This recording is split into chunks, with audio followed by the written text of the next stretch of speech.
everybody, my name is McKenna Cullen, and today I would like to inform you about a topic that has fascinated me for as long as I can remember. This topic I'm going to inform you about is the 3 plausible fates of Amelia Earhart and Fred Newman. I think all of us know about Amelia Earhart and Fred Newman. She was a super influential person for young women that wanted to do careers that only men were thought to be able to do. Her and Fred were going to circumnavigate the entire world with a woman pilot, which had never been done before, and they were going to break history. But they still managed to break history with their disappearance.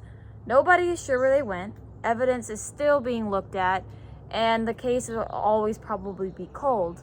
But with researchers and evidence, there are 3 plausible fates that could have happened to Amelia Earhart and Fred Newman. The first one is a simple one. They crashed into the Atlantic Ocean. From radio transmission, the last thing they heard from Amelia Earhart and Fred were that they were running out of gas and fast, and they did not know where they were supposed to land because they were far away from their goal and destination of landing.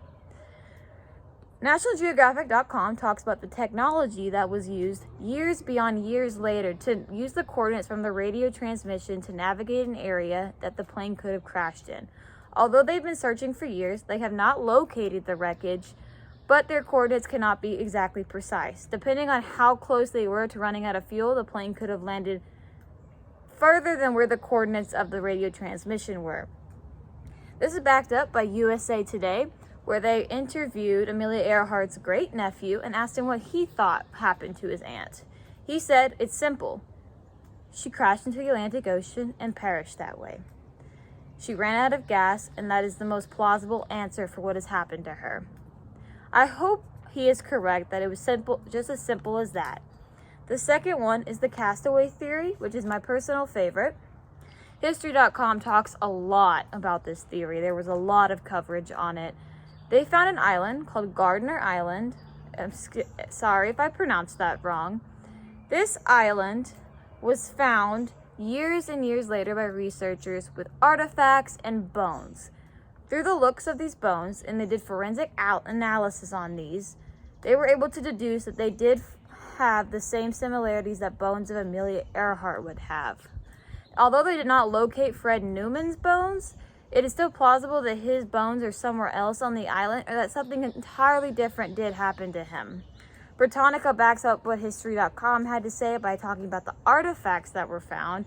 Artifacts being found were some plane wreckage, some tools. They also found some women's items. They found like some makeup and some other things that she would have been carrying with her on this trip.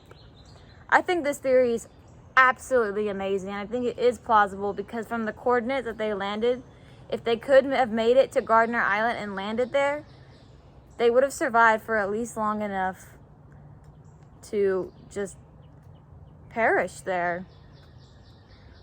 The third topic that I would like to talk about is Japanese kidnapping. I think this is the least plausible out of the 3, but it is still a plausible thing. You might be wondering, Japanese kidnapping. Well, if they landed on the Marshall Islands, they would have easily have been kidnapped for trespassing if they did not know anything about the Japanese. Insider.com talks about this, and they mention a photograph that was found. This photograph has been seen by so many people, and it is a photograph that depicts a woman and a man on a dock that look just like Amelia Earhart and Fred Newman. This would have been on the Marshall Islands, and they believe that they might have been captured and taken prisoner by the Japanese. BBC.com does back this up, but they do add a very fair point that if they were prisoners, there would have been guards around them, or they would not have been on the dock at all.